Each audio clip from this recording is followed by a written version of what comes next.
Good morning. Happy Thursday. We'll continue today with the story of the Divine Incarnation. Om Sahana Vuvatu Sahana Bunaktu Sahaviryam Karavavahai Tejasvina Vaditamastu Ma Vidvishavahai. Om Shanti Shanti Shanti. Right. So I made a little diagram here. I'm going to switch screens so we can see that I just thought would help give us an overview of where we're at. Swami Jyotirmayananda will go into detail, and probably we'll get to it in a couple of days, of what the meaning of the story within the story within the story means. But I'll just share an outline right now. Okay, so at the very beginning, the story starts with the Brahman and the sage. And the question is asked, how do I reach moksha, enlightenment, liberation? Is it by action or is it by wisdom?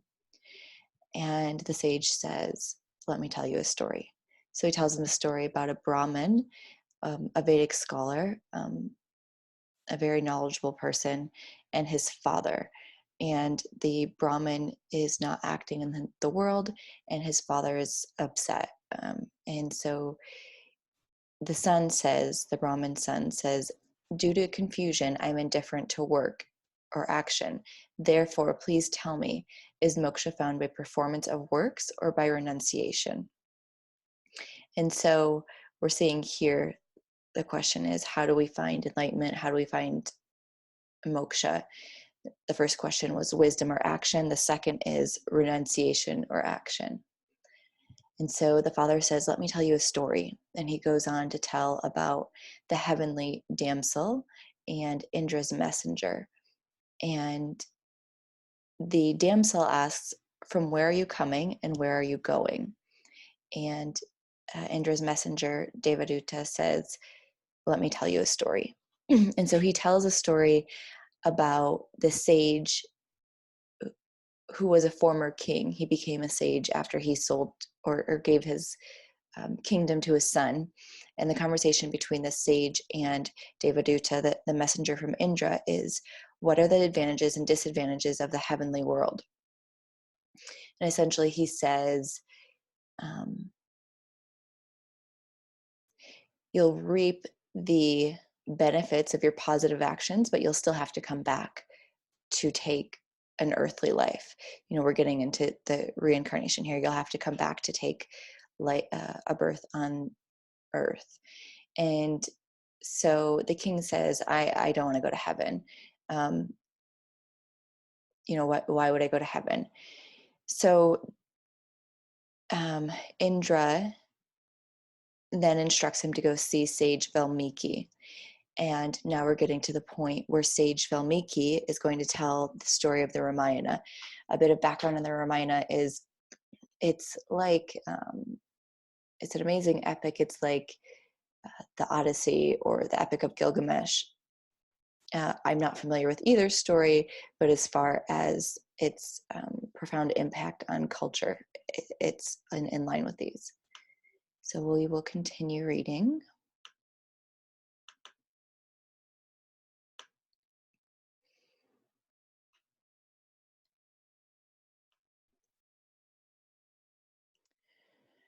All right.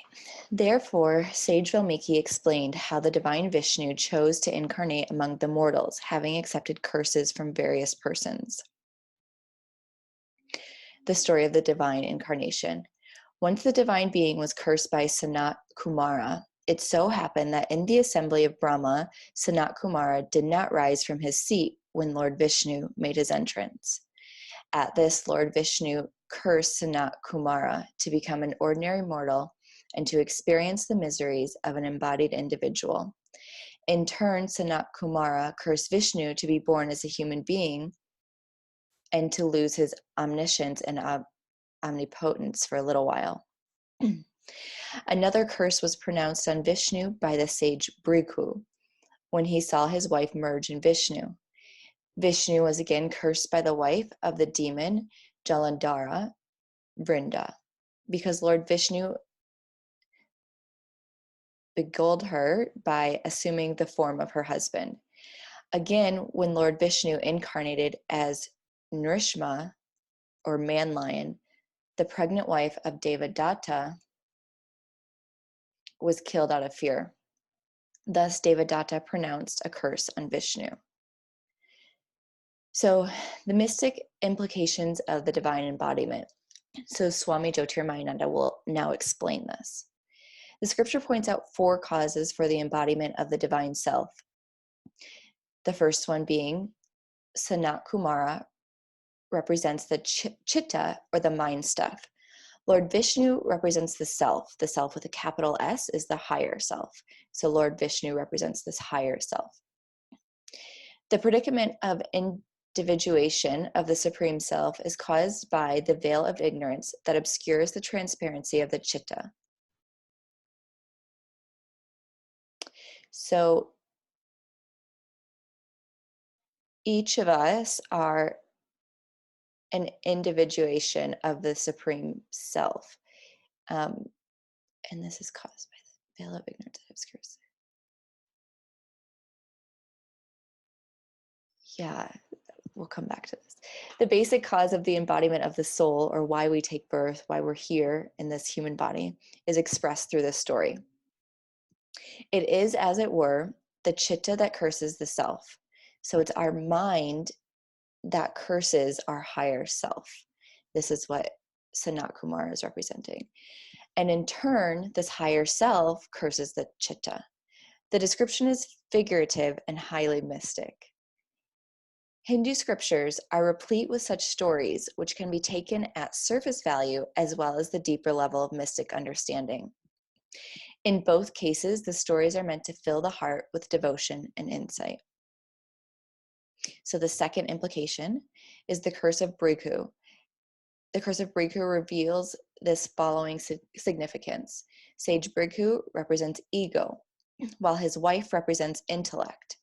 With the advancing spiritual movement, the intellect loses its association with the ego and merges with the cosmic self through intuition. It is the inability to promote the spiritual merger of the intellect that becomes the basis of repeated births and deaths. So the reason why we continue to take birth is because our ego does not merge with our higher self, or the cosmic self.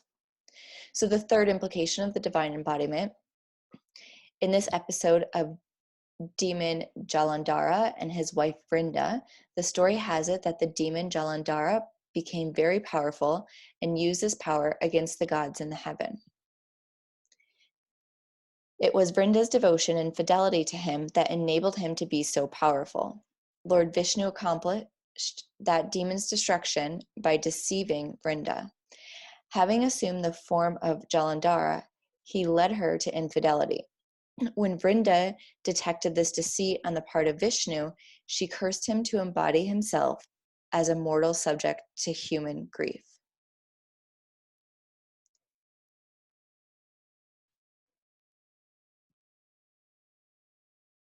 Here is a spiritual implication. The demon Jalandhara represents the tamasic ego dominated by the principle of inertia. His wife, Vrinda, represents the feeling aspect of personality. In the state of bondage, the feeling aspect of personality is chastely devoted to ego. This is the secret of the substance of the ego center.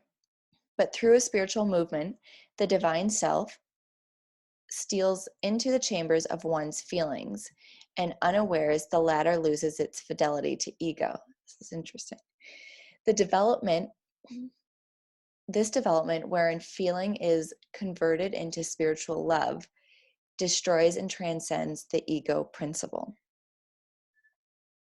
The story of Vrinda's curse is suggested of that state of development wherein the feeling aspect is reluctant to undergo spiritual transformation.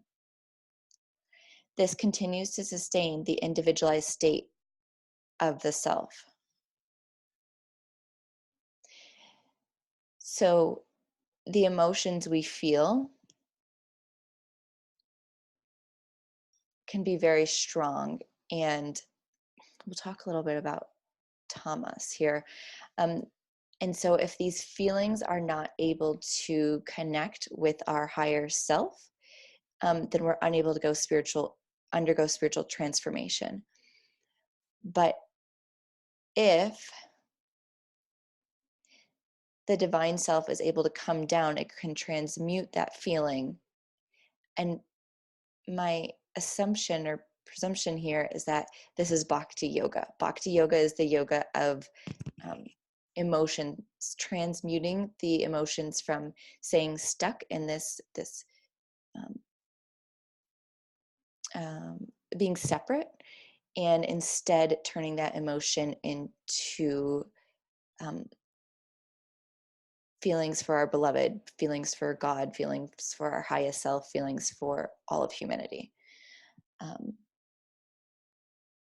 So tamas, I feel like maybe we'll go into this later. Maybe this is a good study group question. Actually, I'll write this down.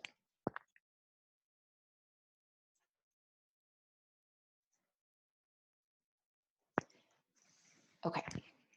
So then the fourth mystic implication of the divine embodiment is the story of Devadatta.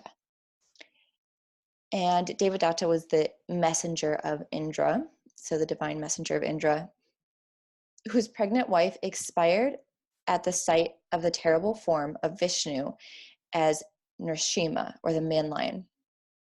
The significance is Devadatta represents the individual soul, and his wife represents desire, which is pregnant with a Mayic development. With the vision of Nrsimha, divine will, the soul is rid of desire. In these four allegorical stories, given as explanations of the divine incarnation, the sages have presented the four aspects of bondage caused by ignorance, or avidya. When the veil of ignorance is removed by wisdom, the soul recovers its essential identity as the absolute. All right, I think we'll end here for today, and we'll do a bit of a closing prayer. Om Purnamidam Purnamidam Purnamudashate Purnasya Purnamadaya Purnameva Vashishate. Om Shanti Shanti Shanti. Om peace, peace, peace.